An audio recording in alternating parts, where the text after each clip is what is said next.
Welcome!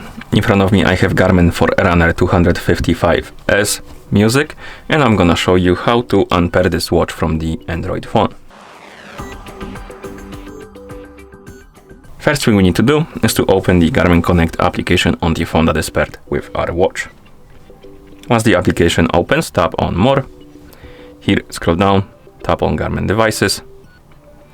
Find your Forerunner 255S, tap on it. On this page, tap on the More Options icon, tap on Remove Device, and tap on Remove. Now, tap on OK. Here you can tap on Settings if you want. I'm just gonna tap on Close.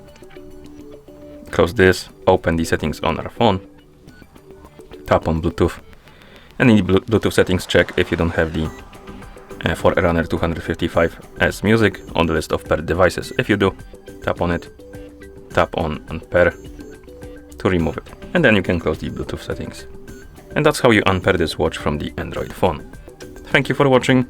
If you found this video helpful, please consider subscribing to our channel and leaving a like on the video.